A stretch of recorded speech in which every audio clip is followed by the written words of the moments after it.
Fala Legião X, que saudade, meus amigos, que saudade que eu tava de estar aqui com vocês. O que aconteceu, gente? Me proibiram aqui, né, o pessoal aqui do Projeto X me proibiu de dar aula aqui, né, por isso que eu demorei tanto. O que eu tive que fazer, gente? Ocupei o estúdio, fiquei aqui dentro, me recusei a sair enquanto não me deixassem gravar. E aí, qual foi a incumbência que me deram? Tu quer gravar, tudo bem, mas você vai ter que falar sobre as ocupações nas escolas do Rio e de São Paulo, no nosso X da atualidade. Gente, eu sou o Douglas Knupp, é um prazer muito grande rever vocês, ou melhor, ser revisto por vocês, né? Sejamos francos. E, gente, hoje a gente vai falar sobre as ocupações que estão acontecendo nesse momento, né, nas escolas do Rio, nas escolas estaduais do Rio e de São Paulo. É importante frisar que nós estamos gravando esse programa no dia 14 de maio. Por que eu estou frisando isso, gente? Porque assim como a balela do impeachment da presidenta Dilma Rousseff, tudo pode mudar, né? Aí sai a aula na quarta-feira, aí, sei lá, 5 minutos depois, quando você vai ver, a aula já está desatualizada, porque as coisas podem mudar com uma velocidade imprevisível, né? Gente, em primeiro lugar, antes da gente falar sobre as ocupações das escolas do Rio de São Paulo nesse ano de 2006 em si, a gente precisa entender um pouco sobre esse movimento que a gente chama de Ocupa, né? Ou ocupações. Os Ocupas são movimentos muito antigos na nossa história e eles reverberam alguns ecos de movimentos, principalmente do século passado, do nosso gracioso século XX. Por exemplo, pessoal, o movimento das sufragetes, lá no início do século XX, né, a mulherada querendo o direito ao voto, principalmente lá na Inglaterra, a característica do movimento era diferente.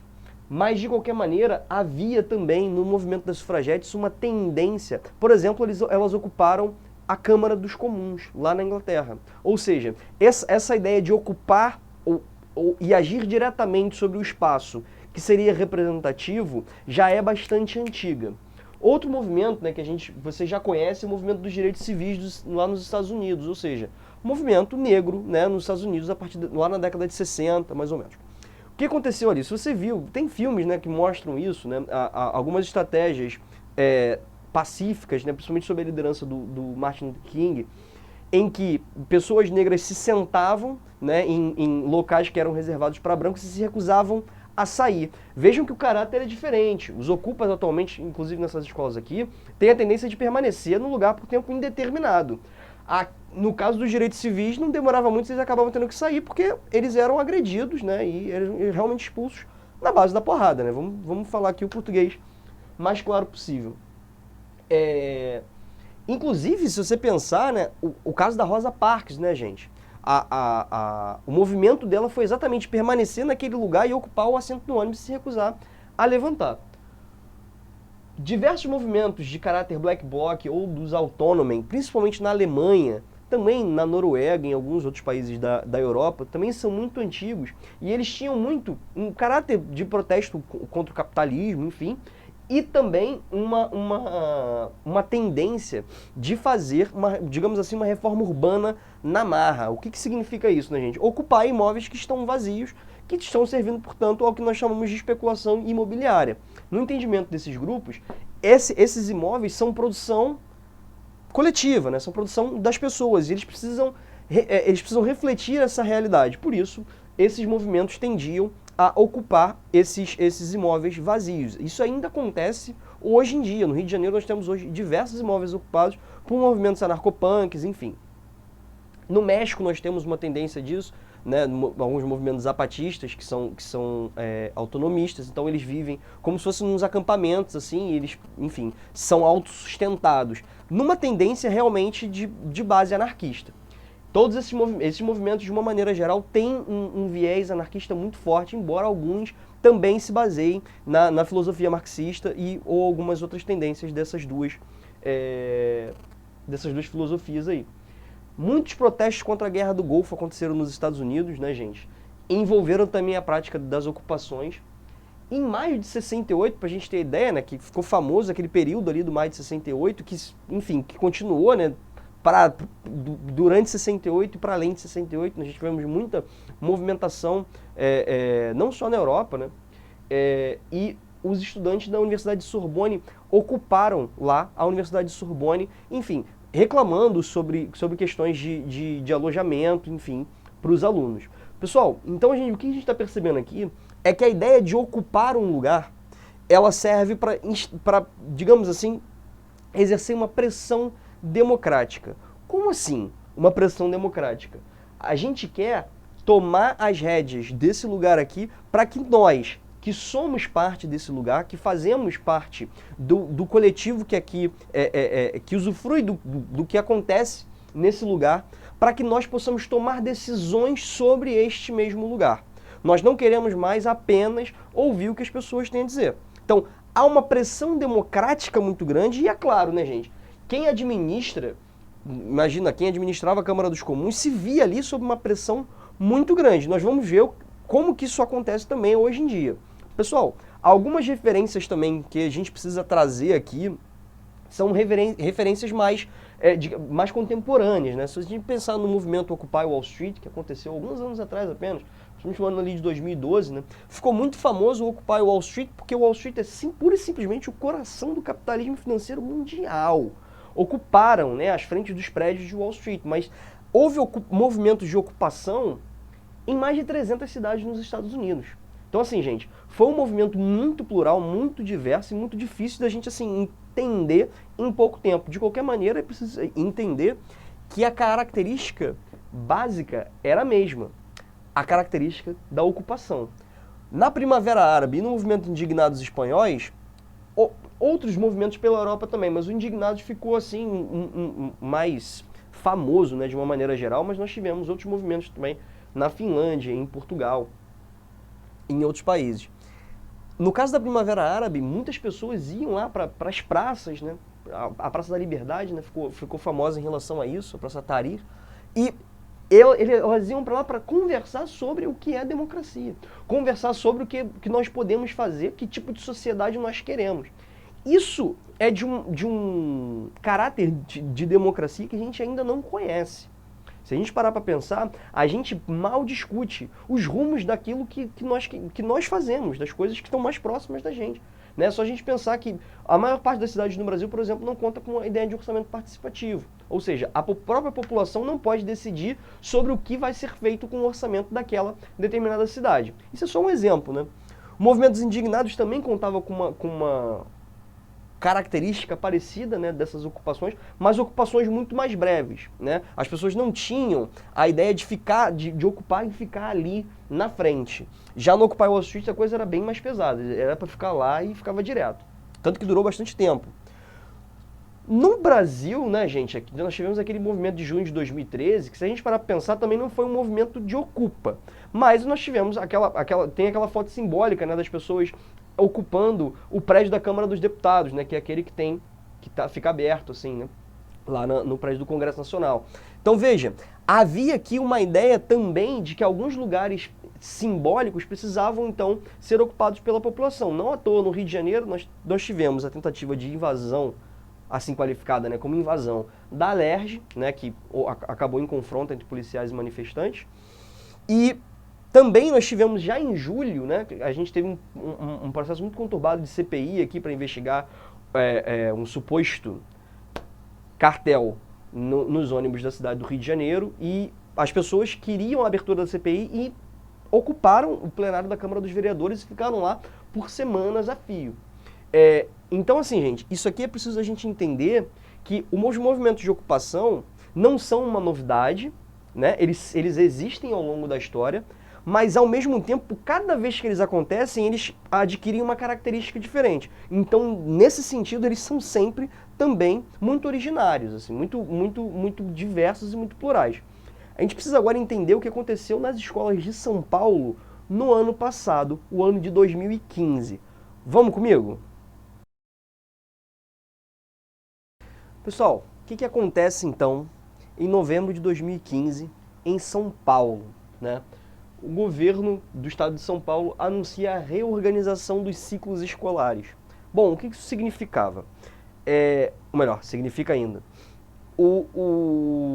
Alguns colégios no estado de São Paulo trabalhavam com os 3 ciclos de educação básica. São eles o ciclo 1 do ensino fundamental, né, que vai do primeiro até o 5º ano, o segundo ciclo do ensino fundamental, que vai do 6º ao 9º ano, e o ensino médio.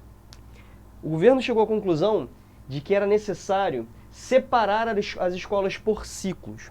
Ou seja, uma determinada escola somente teria alunos classes, ou do ensino médio, ou do primeiro ciclo, ou do segundo ciclo do ensino fundamental. Percebem? A justificativa era que esses alunos, dessa maneira, renderiam melhor. Bem, e que, dessa maneira, eles evitariam conflitos entre alunos de diferentes idades. Aí eu fico me perguntando o que aconteceria com os alunos da mesma idade, né? Bem, isso na prática resultaria em 93 escolas estaduais desativadas, com um detalhe, assim, elas não seriam necessariamente desativadas, a maioria delas seria então municipalizadas. Bem, havia escolas em mais de um município, né? Algumas críticas em relação à municipalização dessas escolas é que poderia não haver demanda em alguma dessas escolas para, por exemplo, transformá-las em creches. Então, se não houvesse demanda, não haveria por que municipalizar essas escolas. Bem, de uma maneira ou de outra, essa medida que o governo de São Paulo quis tomar na educação revoltou muito toda a comunidade escolar, principalmente os estudantes. Em primeiro lugar, a primeira reclamação foi: o governo queria fazer uma reorganização de todas as escolas estaduais. Nós podemos perceber, então, que são muitas escolas, né? Se 93 seriam fechadas, a rede de escolas estaduais em São Paulo, então, seria muito maior. É muito maior, perdão. E não houve qualquer diálogo com essa comunidade. Não houve qualquer diálogo com os professores, com os pais, com as direções e com os próprios estudantes.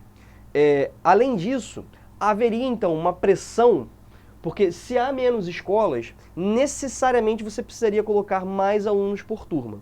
Então, um dos temores das pessoas que foram críticas em relação a esse projeto é que aumentaria o número de alunos por turma, o que necessariamente é um problema. Quem trabalha em sala de aula sabe como é difícil, você imagina, né? Uma turma de, sei lá, de quinto ano, né? Hoje em dia, são crianças de, sei lá, 11 anos, 12 anos, mas 50, 60 alunos na mão do mesmo professor.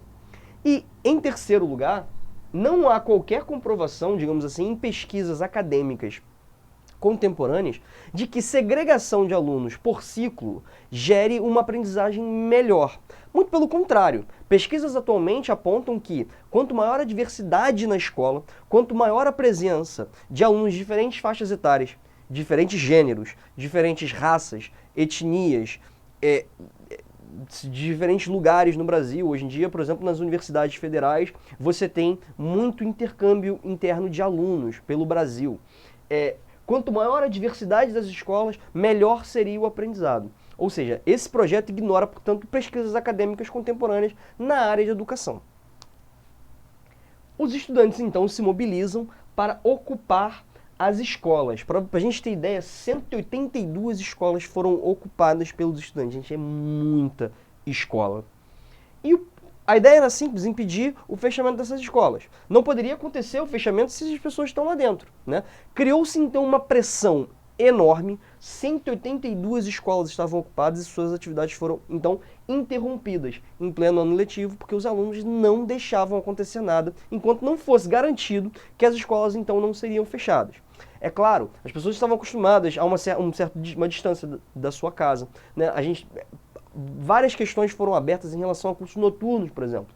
Então, educações de jovens e adultos, que muito comumente acontecem à noite, como que ia acontecer?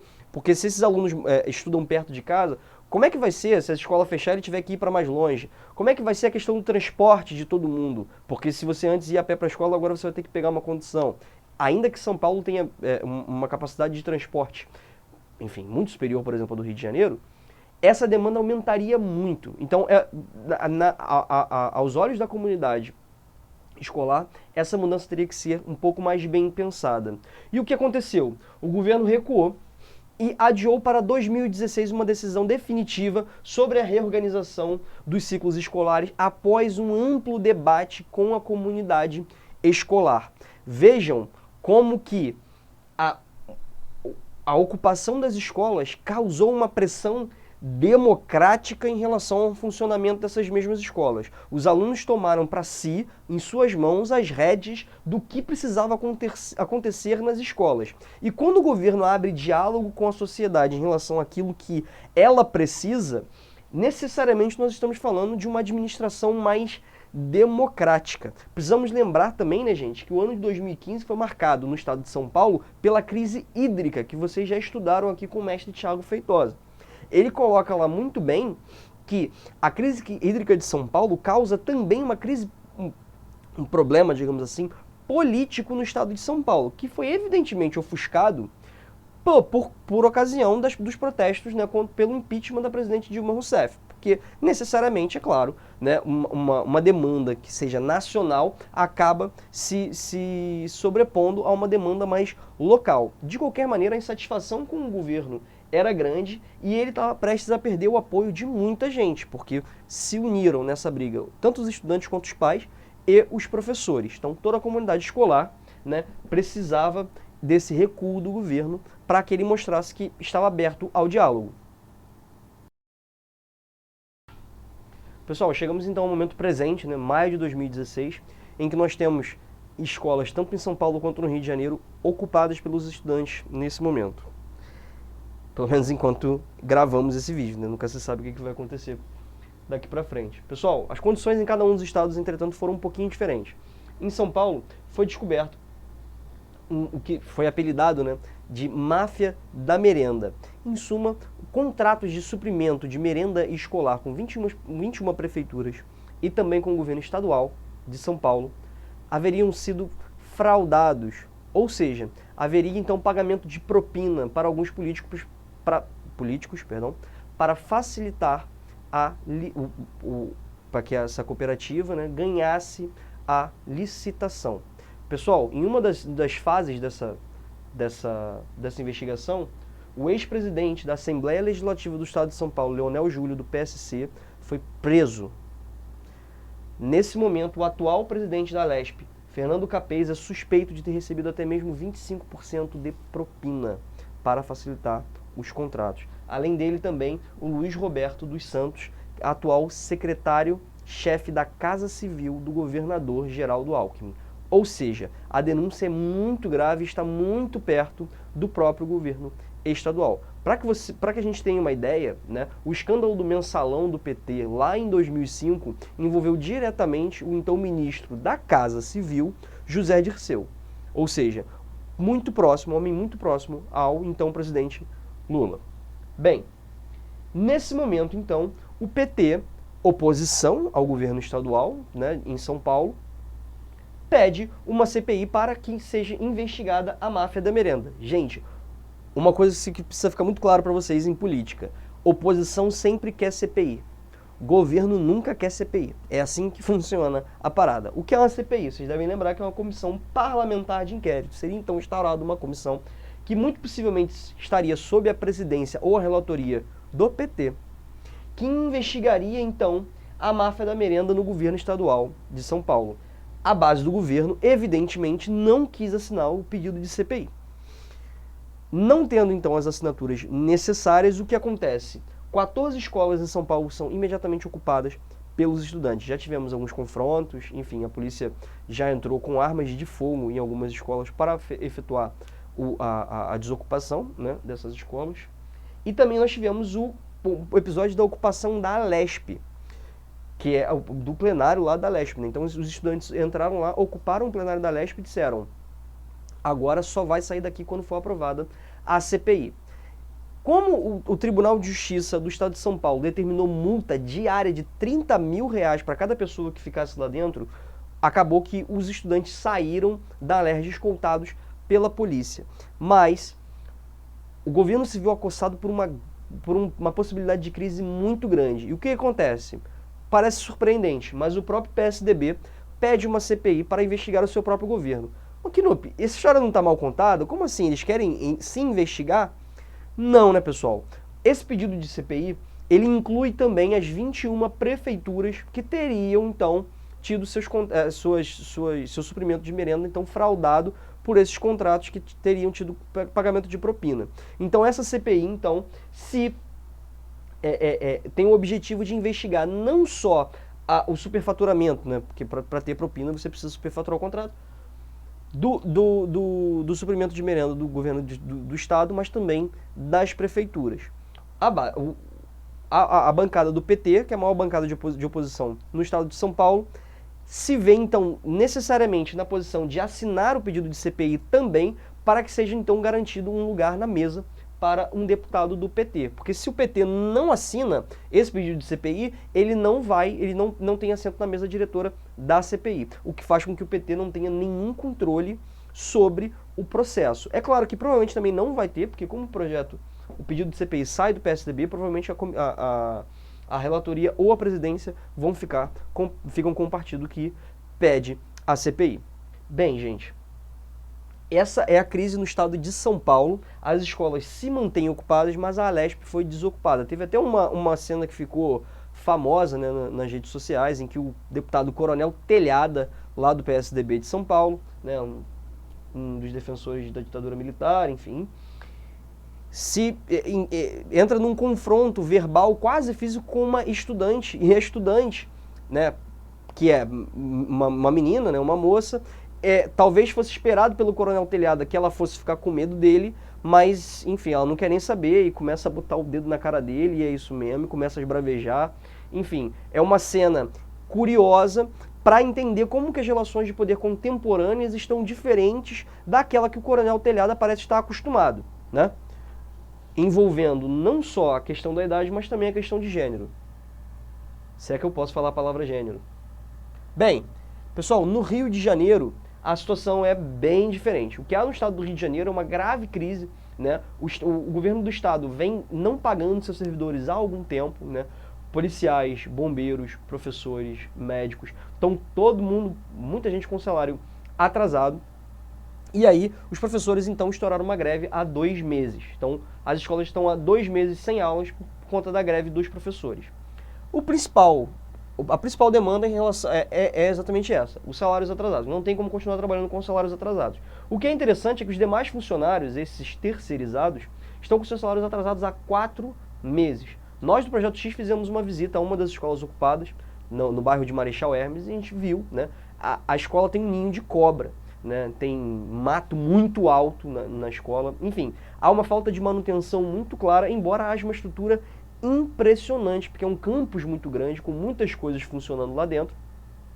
Enfim, inclusive essa ideia da terceirização dos funcionários chamados funcionários de apoio acaba tendo esse viés, porque como eles são funcionários de empresas privadas, eles têm direito de greve, porque isso é garantia da Constituição Federal de 1988, porém, há um risco muito maior de ser demitido uma vez que a greve acaba.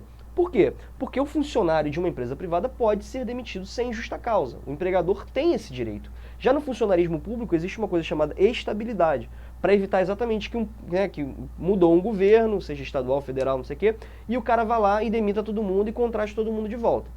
Enfim, existe toda uma polêmica em relação a cargos comissionados, mas não é disso que a gente está tratando aqui. Enfim, a principal demanda, então, são os salários atrasados. Os estudantes, então, entendem que a greve dos professores é correta, né? E para que fique claro que eles estão em apoio à greve dos professores, o que eles fazem? Ocupam as escolas. Para deixar claro que eles não estão satisfeitos em ficar em casa. Comportamento que seria típico, mas que poderia ser esperado de uma certa adolescência. Né? O sujeito não quer ir para aula, né? Quer ficar em casa dormindo, quer ficar jogando videogame, quer ficar, né, com o namorado, com a namorada, enfim. Mas não é isso que acontece. Hoje no Rio de Janeiro nós temos 70 escolas ocupadas. Para que a gente tenha uma ideia, nós temos uma média de 150 alunos por escola participando da ocupação. Vale lembrar que nesse momento há um movimento, né, chamado de movimento Desocupa, que isso precisa ser dito, né? É um movimento de caráter microfascista, sim, porque quer arrancar os estudantes de dentro das escolas na marra, ou seja, realmente com métodos violentos, né? Nós temos algumas imagens que aconteceram na escola, na Mendes, né, lá na Ilha do Governador, em que as pessoas são retiradas à força de dentro da escola. Até um rapaz que estava fazendo uma apresentação tocando violão tem o seu dedo quebrado. Quer dizer, se o cara vive disso, e agora, né? Ele está com o dedo quebrado, ele vai ficar um tempo aí sem ganhar dinheiro. Pois bem, esse movimento aconteceu lá no Mendes, agora os estudantes tentam reocupar a escola e há uma grande incerteza. O Estado afirma que efetuou os pagamentos no dia de ontem, ou seja, no dia 13 de maio, sexta-feira 13, o Estado então efetuou os pagamentos dos professores. Nós ainda não temos acesso, né, a informações se de fato esse pagamento foi efetuado, tampouco se os professores vão suspender a greve.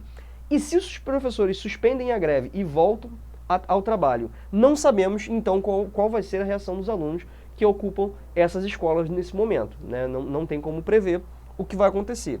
As pautas dos alunos, então, vão além do pagamento imediato do salário dos professores, que, claro, é a pauta imediata de todo mundo, né?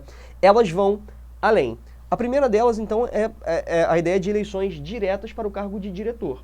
Desde o governo Rosinha Garotinho, não há mais eleição direta. E, a partir do governo Sérgio Cabral, se instituiu a prática da indicação política, né, gente? E aí, assim, isso causa necessariamente um déficit democrático nas escolas, porque o diretor não representa os interesses da comunidade discente, nem do corpo docente, nem tampouco dos demais funcionários da escola, mas sim representa o interesse de um governo naquela escola. Isso, seja qual for o governo, fique claro, é problemático. É problemático porque as escolas precisam ter autonomia naquilo que estão fazendo. E essa autonomia se dá na relação entre professores, demais funcionários e os próprios estudantes. O abono da greve. Vale lembrar, pessoal, que a greve, a justiça determinou que deveria ter 70% dos profissionais em atividade. Do contrário, haveria uma multa de R$50 mil ao sindicato dos professores. Não foi cumprida essa determinação e uma das demandas, então, é que essa multa seja, então, abonada. E que seja, então, portanto, considerado o direito de greve desses professores e não que eles estariam, sei lá, faltando ao trabalho, que não é o caso. 2 tempos semanais de Sociologia e Filosofia. Parece incrível, mas não temos essa garantia hoje no estado do Rio de Janeiro. É bastante comum que houvesse apenas um tempo. Além disso, melhoras no serviço do nosso querido bandejão, nem sei se chamam assim nos outros estados brasileiros. Aqui os restaurantes universitários ou escolares, nós damos o nome de bandejão. Os alunos reclamam da qualidade da comida, né, que foi ao longo do tempo sendo menos plural, né, menos múltipla, e também em relação a não ter mais o jantar, né, disponível no bandejão. Ele também não é disponível para os funcionários, e aí os funcionários, principalmente terceirizados, que ganham, né, não ganham um grande salário, não ganham um ticket de alimentação, precisariam então fazer sua refeição no bandejão. Essas são algumas das demandas, tem outras, né, claro, tem outras várias. É interessante pensar que o plenário da Alerj já aprovou essas mudanças. Em relação ao bandejão, não tem o que a Alerj fazer, porque isso já tem uma questão de orçamento, enfim, aí precisa entender isso com cada uma das escolas. Mas a Alerj já aprovou já o abono da greve, os 2 tempos de Sociologia e Filosofia, além de outras coisas, e principalmente eleições diretas para o cargo de diretor. Gente, isso é emocionante. Eu quero aqui mandar um abraço a todos os alunos que ocuparam esse... Nem sei quantas mais escolas a gente já falou aqui, porque são 70 aqui, são 180 acolá. Enfim, um grande abraço a todos vocês. Vocês estão ensinando muito para muita gente. Estão ensinando o que é democracia dentro das escolas, estão ensinando a importância da democracia nas escolas quando vocês têm uma pauta tão simples quanto essa aqui. E para fechar, um abraço mais do que especial à minha querida escola Oscar Tenório, que está ocupada, que foi meu lar durante 3 anos. Tive o prazer de estar lá com algumas pessoas, enfim, incríveis, com as quais eu aprendi muito. Um forte abraço para vocês. Espero que nos revejamos em breve. E é isso, gente. Um abraço do Knup. Foi um prazer estar aqui com vocês mais uma vez. Gostou do vídeo? Curta e um abraço. E, gente, ocupa tudo.